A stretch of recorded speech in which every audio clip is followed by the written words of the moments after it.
All right, Blake Willey is here on the pod. Second time you're joining us. First solo. Yep. I was thinking about when last time you were here because we had Chibi on the preseason, and I believe, if I remember correctly, Chibi could not find The Office. Is that right? That is true. You had to talk him through and help him find it? Yeah, but to be fair, I had trouble finding it too. The only reason why I found it was because I saw Luis Felipe walking by, and he helped me. So got it. Okay. Yeah, directions were a little off from the actual spot, but it's okay. That's all right. We got it figured out. This time a little easier. Yeah, that's normal for Chibi. Good. So it's okay.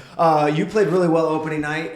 First start for you at home, I believe, right? Yeah, first home start. What was it like for you getting? When did you realize? When did Neil tell you were getting the start? I had a feeling like throughout the week, just because we do attacking versus defending teams, so I knew that I was in the potential for maybe starting, but I didn't know officially till Friday. And I told my dad and mom, and they couldn't believe it. They were really excited because it's kind of crazy for home opener, you know. And I had a little like jitters, a little nerves, but mostly excited because playing in front of people and with all the fans, it was a really fun opportunity. Well, your dad's been a coach with the academy team for, I think, since the beginning, maybe not the beginning. Yeah, 2015, since 2015. Okay, so obviously he has been a big part of your development, I imagine, not only personally, but and with the academy. What was it like kind of getting to see him come watch you play the last couple of years? Yeah, he came to all the games even when I didn't play, and it's really nice, that got to play a lot this game. And, it's really, like, heartwarming knowing that, family, friends, people are in the stands and they're cheering you on. So that's awesome, man. Yeah, it's really good to know they're there. Yeah, that's great. I want to ask too, because it seems like every time, even last year when you would come in, off the bench, you would just come in and you bring this different intensity. I feel like it's something I really noticed. I know me, Rob, and Adam on the broadcast side, like we were always talking about, like I feel like Blake could come in and impact this game, blah blah blah. So I'm curious, what is the mentality that you have? That you come in, I know you said you were nervous, but you don't seem nervous. You come in looking very fearless. Yeah, I know. What I try to do is I just try to raise the intensity, and because I know if I'm the opponent, I'm not going to want to be playing against a guy who's running around all crazy and pressing and tackling. So, and I think that's a way to kind of get rid of the nerves too, is when you just go. I mean, obviously I got the yellow card pretty early on. That wasn't planned. I was trying to win the ball. I just went over top of it, but. Yeah, I was just trying to set the tone early and, put fear into the opponent. That's what I try to do. It was a very early yellow. It was. You had a really nice touch on the near side, right in front of me actually, to Jack going down the side. That was very nice. I think it was definitely one touch. I think it went through his legs too. Did it? Yeah, I didn't plan for that, but I think he stepped a little early. It went through his legs. It was very nice. So you mentioned, you just kind of go all out. That helps with the nerves. Is it something where, like, how long till you got into the game where the nerves were gone? Or was it just something you were playing so hard that they were immediately out? I kind of think once the whistle starts, just tune everything out on the outside, like all the fans. You kind of just got to focus in between lines. So once the whistle starts, I'm in the game. Did you have a moment to take it in at all and take in the atmosphere as you're walking out? The walkout, the walkout, I really noticed, like, how, like, electric it is. Like, obviously from the side you kind of see it, but when you're in the moment, with the national anthem, it's a surreal, like, experience. You're the second youngest player to start on opening night for Republic. The notes mention if you could be the youngest player to get an assist here in the next couple matches. So not to put any pressure on you. No pressure. No pressure. Sorry about that. Not playing anything. I wanted to talk a little bit more about your dad. He obviously coaches at the academy. We mentioned that, but how much of an impact does he have currently still? Does he still give you notes on your gameplay? Like, how does that work? Yeah, every game we go in the huddle and we look over all my actions, and we're evaluating together on his computer and, seeing what I can do better. We look at the good and the bad. Yeah. But he's still, and we go out and play too. Like, he's still huge part. That's awesome. Everything I do. What has it been like with Neil Collins? It's obviously a new coach for you, but what has it been like him trying to? Obviously, you got the start on opening night, so obviously it's been going well for you. Yeah. No, I feel like Neil really believes in me, and that's, as a player, when you know the coach believes in you, it gives you more confidence to go out and play better. Sure. So I really enjoy Neil as a coach. And I believe your dad coaches his son. Is that right? That is true. Yeah. So I mean, that's how. Kind of cool. Yeah, that is awesome. That is very cool. Very cool. He's got big kids. They're pretty tall. Yeah, I know. I met his son after the game on Saturday night. He was asking me to sign Neil's, like, younger kids, so his younger siblings, and I was like, I almost thought that was, like, I don't even know. I thought it was like a 20-year-old. Like, I didn't even realize and he's really mature too. So right, didn't even realize that he was like the kid. And I was like, and then I put two and two again. I was like, oh, that's That's one of my dad's players. Was the Scottish accent was a big part of that? I didn't notice it too much. They don't have to, but they not as much as Neil for sure. No, Neil's got it a lot more than they do, but a little bit. Yeah, a little bit. Yeah. We had Lewis on last week, and he's got a thick accent. He's got a thick accent. Yeah, reminds me. I think I said on the podcast. Reminds me of Briggsy big time. Yeah. It does. Yeah. Definitely. For sure. Okay, so I want to talk about, obviously, opening night was a huge night. What was the message in the locker room after getting that win? I imagine just everybody's feeling good. Oh, yeah. Obviously, really good vibes. And, we're not talking too much about the game, but, just got to keep it up. You can't, and we've been over this in training, too. We did, a meeting where everyone's got to set, objectives for the rest of the season. We need to keep this. We can't let up. We can't, become complacent after this one win because – that's not the final. The final goal is to win the whole thing, and long season ahead. So we just got to keep pushing and keep doing what we're doing. You ramp up preseason, right? You ramp up to that first opening night game, and then you have a bye week, which is, we talked before we started, probably a good thing for us with some injuries we've had. Yeah. But it's got to be strange. Now you ramp up, and then you have the bye week. How much time did you guys take off, or if any at all, really? Yeah, Friday we did inter squad just to keep everyone game fit, and then Saturday, Sunday off, but. You still got to go out and do stuff. You still got to keep your legs fresh because, coming in Monday, Tuesday, it's going to be a quick, intense training. So, and we got to stay ready for Colorado. Right. And it's a different mindset versus if it was 3/4 of the way through the season, exactly. Right? When you want your legs need the rest. It's because we didn't need them yet. Sure. But yeah, you just got to keep them ready.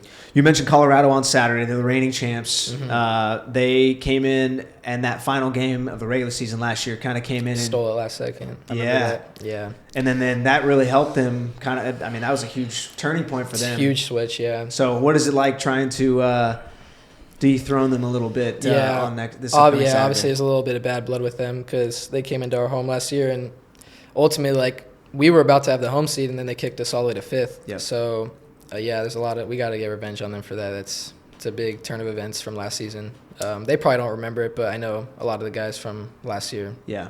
It's not a good way to get your last win against them. What are you noticed about Neil in terms of tactics and Eric and Martine? What are you guys seeing tactically that has been different? I know the way the formation is a little different this year. Mm-hmm. Has it been something that you've had? Has it been easy for you to transition into? Harder to transition to? What's that been like? I would say easier. I've been playing a little bit higher up the field than I was last year, and I'm enjoying the position I'm playing. And I feel like Neil is a coach who's built to win. He plays very direct and defend intensity, and that's how you win games. And I think that's how we're built. When you as a young professional, you got the start on Saturday. You've come off the bench a lot of times last year. You got a start on the road last year as well. But how do you stay ready? How do you there's maybe 3-4 games in a row you don't see action, and then all of a sudden you do come out. How do you stay ready and stay focused? You just got to be a good teammate. If you're not playing, you can't isolate yourself from the rest of the team. You got to be a good teammate and help the guys who are playing, and you will get your chance. And because everyone's gonna get a chance, and you just gotta focus on the goods. You can't focus on I'm not playing, coach doesn't like me. You just gotta keep working hard, work extra hard to get your chance, and then when you get it, you'll be in the right state of mind to go and play good and get your spot back. Year 2 versus year 1 for you as a professional. You signed the contract last year. Obviously, a lot of hoopla around that, excitement. Then you get to work, had the full season. Now you had a full off season knowing that this is coming, new coach. What has it been like for year 2?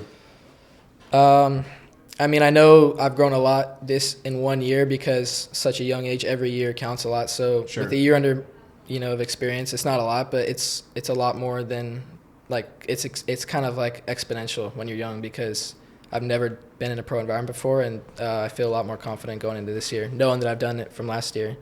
What was that transition like from playing with the academy going to now signing your contract last year? I know we talked about this last time you were on, but I want to know in terms of how much did it change your day-to-day? How much did it change, what you're doing on and off the field? Yeah, obviously I have to work a lot harder knowing that I'm playing against grown men because against kids, you can be a little complacent and get away with things, but it shows at the pro level. If you're not working hard enough on your athleticism or your touch, your speed of play, it's going to show. So it makes you work harder. What's the biggest difference that you noticed when you started playing in pro games at the highest level of, in the USL? What was the biggest difference you noticed in terms of the actual gameplay? Obviously, you have the fans, and I think in the beginning I was a little bit like too maybe nervous. I don't know, like focused on like the outside crowd and like, guys yelling at you. I was kind of maybe a little nervous to that, but now I just play, and you just gotta forget about that stuff and play your game. Mm-hmm. In terms of like the actual gameplay though, is it like speed? Oh yeah, much quicker. Yeah, you have to make decisions quicker. You gotta just do everything at a much quicker rate. Yeah. Gotcha. What I mean, I just feel like you grew up here in Sacramento. Mm-hmm. You obviously your dad's been around the club for a long time. I would imagine a major dream come true for you to sign the contract, become a first, and then you get to start this last weekend. Or 2 weekends ago on opening night. It's got to be pretty surreal for you. It's got to have a lot of honor in putting on that crest. Yeah, no, it definitely means more knowing that I grew up here and played for this club for, I think, 8 years now. So just working my way up through the academy, it means a lot to me. Did you come? I'm assuming you came to a lot of games. Yeah. Came to a lot. Yeah, me and my dad, we pretty much come to every home game. Really? There were some years we'd go like almost every home game. Yeah. It's got to be, you got to just feel so much pride though, man, to be able to. Yeah. Now you're definitely here for every home game, but exactly. Putting on the jersey and representing, it's got to be pretty awesome. I know. I think I saw quite a few. I think friends of yours. Were you able to like let people know, hey, I am getting the start. Maybe come to this one. Wink, wink. Yeah. A couple, but I don't want to like overhype it too much because I don't want to put too much pressure on myself or I don't know. I don't know. I don't like to overhype that stuff. No, I get it. And you're how old are you now? 17. 17. You're turning 18 end of April. End of April. Okay. So you're a young guy, obviously. We've established that. Yeah. But you got a lot of veterans on the team. You got a guy like Roro who's a little bit older than you. You got some older veterans. Mm-hmm. What is it like trying to gel with some of those guys? I'm sure they take you under their wing quite a bit too. What's that like? Yeah, no, I think Ro's done a really good job. I mean, we're kind of similar positions, and I think he's done a really good job of helping me like fit into the first team. And because he used to coach us a little bit in the academy too, so we already had a connection there. And he's really done a good job like integrating me and Chibi and Davion into the first team and helping us out. What's the leadership style like from the captains? Roro, Lee, we mentioned as captains. What is their message kind of been? Yeah, they hold you accountable for mistakes, obviously, and they make sure especially for young guys, we got to be like the hardest working, and we got to clean up all the gear, and they just hold you accountable for things like that. How long until you're not cleaning up the gear? Do you know? Is there a timeline? I don't know if there's an age. I think it kind of depends more like. I don't really know, to be honest. No? I'm just gonna do it because I don't. You don't mind? I don't want to see the reaction if I don't do it. Okay. I'm gonna keep doing it. I see. You'll get a hard time for it. Exactly. Okay. So I wanted to ask too a little bit about like what you like to do on off days. What are some interests that you have outside of soccer? I really like to visit like Folsom Lake, or my grandparents have a lake too. I really like to spend time on the water, and like I like kayaking and fishing. I like doing stuff like that. I play video games, obviously. Mm-hmm. Probably not as much now, just because I'm really busy. Sure. Hang out with friends, obviously. I like to play pickleball and tennis. I've just started playing it a couple weeks ago. It was pretty fun. Neil came on and was saying that he's real good, just so you know. At pickleball? Yeah. Yeah, I'm not very good. I just started like a month ago. I'm just letting you know when I get better, we'll see. Maybe because there's pickleball courts at CRC. So if we bring the paddles and the balls. I'm sure, maybe that's bye week whenever there's a bye week down the road. Yeah. I think there's one later in the season. I want to just like understand a little bit more of what your day-to-day is like, right? Because you're still going to school. Mm-hmm. What's your schedule like from training to school to obviously training lasts from about like 8 in the morning to I probably get out of there like 1:30. Not every day, but some days of the week I do have to go to school. Elk Grove Charter, it's a 10-minute drive from there. Mm-hmm. I'll do my work, see my teacher for 2 hours, and then I'll go home and either chill or go hang out with friends or just do whatever. And then that's from 4 to 6 and have dinner, go to bed at a reasonable time. What's it like with Elk Grove Charter? I know that obviously they're such a huge impact for our academy players who do go there. Mm-hmm. Really allow you to spend more time on the field but still get the education you need. What's that like? It's really helpful because they're really flexible with your schedule. Like they know that I'm really busy and they know I got a job to do, and they know it takes a lot of time away from school, but they hold you accountable too though. They make sure that my teacher's really like in tune with what I need to do to graduate, and they're really helpful. Yeah. So, and they allow you to do your work online. They offer you to come in to help and stuff. So I think they're really, really good school to do. Coming into year 2, what was the thing that you went into the off season this last season being like, I want to do X. I want to get better at this. I want to get better. Like, was there a couple things you really wanted to do? Yeah, I definitely wanted to get bigger because I know I'm one of the smaller guys on the team. Just work on like mainly my athleticism, quickness, strength, just size in general. How did you work on those things? Just time away in the gym, eating more, just getting a better sleep schedule, stuff like that. Were you working with Luke and Katie and the team on that front? Luke, and I was during the off season. I was with the academy too, so I worked with the academy trainer a little bit, and and I was out with my dad a lot. We were doing like the speed and agility on the field too, and obviously with the ball.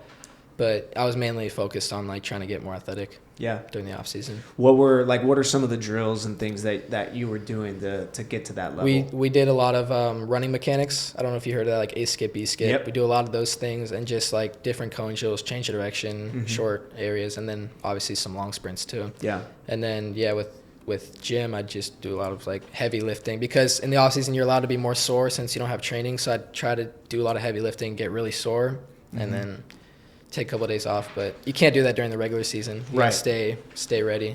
What eating habits, right? Most people your age, right? They're probably not eating the healthiest. I eat pretty clean. No, I know you do. I'm saying, but you think about it, like most high schoolers, it's probably not what the thing that they're thinking about. Maybe there is more nowadays, but for you, obviously, you have to take care of your body as a pro. So what was that when you became a pro? Was that something you changed, or is it you were already eating pretty clean? I was already eating pretty clean, but I think now I'm just starting to try to eat more calories, and because I need to gain more weight. Sure, simple stuff like that. Have you talked to Luke, and has he been helping with some of that? Yeah, I just had a chat with Luke and Neil, and they're trying to. Luke wants me to record my sleep schedule and eating schedule for the next 2 weeks. So I don't know what he's gonna do with it, but I'm recording that. Have you seen what he eats? No, but I've heard about it. It's like no salt. Yeah, it's really strict, right? Super strict, yeah. No, it's like very little seasoning. It's pretty wild. Yeah, he I think it was actually Brad who showed me like this app called like Yuka. Have you heard of that? No. Luke uses it, and it kind of like spread around the team. It's just like you scan like a barcode of anything, like a granola bar or like bag of chips, and it tells you like it's really honest too. Like it's really truthful. It'll say like what's bad about it, and like most things are bad. Like you'd think like, oh, this is not that bad. It's just granola bar, but it'll tell you like. It'll rate it like 20 out of 100, and it'll say like what's bad about it. Wow. Yeah. Yuka. I'm gonna try it. Yuka. I think that's how you say it. Yuka. Yeah, Yuka. So you can scan anything. So it has to have a barcode though. Right. So anything you could buy at the store. Anything about the store, yeah. How much does that open your eyes? Is it crazy? It is pretty crazy. I've never even seen 100. Like I think I scanned like this fruit bar, it's only apples and strawberries, and it's still got like a 90. Like it can always just find stuff that's like, it's pretty crazy how much like junk is in things that you eat every day. Yeah, I know that's a big thing that Luke does. He's like very much Whole Foods. Like that's where we always stop when we go on trips. It's Whole Foods. Like it's always Whole Foods. Yeah. No, I mean he's extreme, but obviously. But that's what we need. It's good. Yeah, it's good for sure. I do think the world maybe is coming around to some of that kind of stuff too. Yeah. People are starting to notice how bad. I feel like I'm gonna get that app and go home tonight and have some real honest conversations. Sometimes it's just fun to like see what something is. Like I might not even be eating it. So what would it say? I'm very interested in this. What are some of the things that it'll come up and say? Like, hey, this is in it and it's bad for you, or what? Yeah, it talks about like bad additives in it, and it talks about if has too much sodium. Yeah, preservatives. Too much sodium, okay. A lot of the times, or it'll say it has too much saturated fat or calories or whatnot. It's pretty picky, so like it'll tell you. Interesting. Yeah. Wow. It's pretty cool. All right. So I wanted to ask too about in the preseason you roomed with Pirano, I believe, right? No. Bad notes. This is on me. No, that is right. I was supposed to be with Pirano, but it switched. It switched. I was with Michel. I think that's what happened. So we had the initial list. Yeah. So how that happened? Michel and Seba were together, but Chris and Seba, they're best buddies. So I think they switched. Yeah. Chris went to there, and then Michel came with me. You just kind of were like, yeah, but I was fine with it. I mean, we don't speak the same language, but it was okay. We got along. Does he speak any English at all? Yeah, a little bit, but not really like enough to have a conversation. Are you trying to meet him? Did you try to meet him halfway at all and like try and get a little Spanish in there? It was pretty pretty much just good morning and stuff like that. Like it was pretty tough to communicate at all. He's been playing well too, man. Oh yeah, he's been really well. Yeah, he's looking good. Yeah. What are some of the? We have a lot of new guys this year, right? Mm-hmm. When to them, you've been here a little while. So when Yeah. some of those guys came in, were you trying to, hey, maybe check out this place, or what were some of those conversations with some of the new guys when they got signed? Yeah, I always try to make new guys feel welcome because I know how it feels to be Sure. the new guy, especially being a young guy. But yeah, I really like all the new guys, and yeah, I'm trying to do my best to make them feel welcome, feel like part of the team, because we need a team first mentality. So you get the win on opening night, and when you move, it's easy to feel like you're at the top of the world, but you even said it right away. Like, it's a long season. This is just one game. Yeah. How do you balance that excitement, that feeling of accomplishment hey, we still have a long way to go? Yeah, you can't just forget about the game because we did play really well, and we have to look at the positives, but we also got to look at what we could have done better, and we got to fix those things for the next game because the game, it can switch. If we lose a game and other teams win, you can go down in no time. So we just got to keep winning and keep doing good. Yeah, I feel like, and that's what's crazy about soccer. You can play really, really well, give up, make one mistake, and lose 1-0. Yeah, exactly. And all the teams in USL are all good. They're all at the same level. It's not like Premier League where there's some really good teams, but yeah. Have you guys talk about that? Like, hey, these are the teams that are top. Like, we knew New Mexico was going to be good, but do you guys talk about that before you go in, or how does that work? Well, we just try to look at what the team's good at and what we can expose, what they're bad at. Yeah. So, but we know every team can be good and every team can have bad spots. I know there are some. Yeah, New Mexico is probably one of the better teams in the league, but every game we gotta treat the same. We gotta look at the positives from them, and we gotta look at the bad parts of them, and we gotta try and expose what they're bad at. It was very chippy on the field against New Mexico.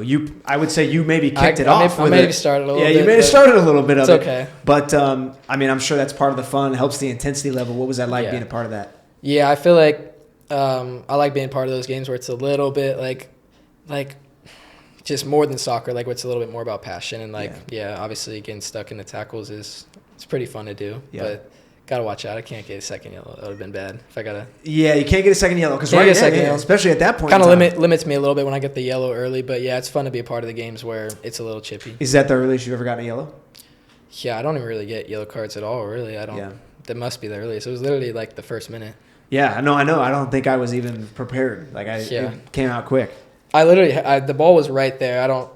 It was closer to me than it was to him. I just, missed it. I must have, went over the top of it. It's okay. Yeah. You felt like you deserved it, though? Or wasn't it? Yeah, it was definitely a yellow card. I watched it back. It was for sure a yellow card. Did you know in the moment? I threw my hands up in the moment, I'm pretty sure, but yeah, I think we all knew. Are you you're a young guy. Are you I know there's a stigma about young guy not supposed to argue with the official. Is that talked about, or is that just, hey, let the captain deal with it, or how's that work? Yeah, our team mentality is let the cap. That's the rule.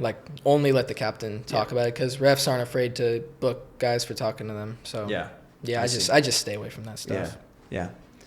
Yeah, not everybody follows that rule. Yeah, I think.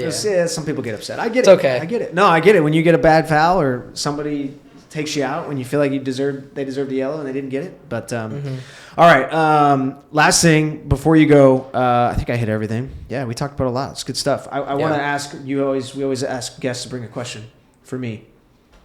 Did you know that? I did because last time I was unprepared. Yeah, this is my fault. I need to mention this before we start. This is I don't think I asked one last time. What was your favorite? Trying to think of a question about Saturday. Oh, who did you think was the best performer on Saturday?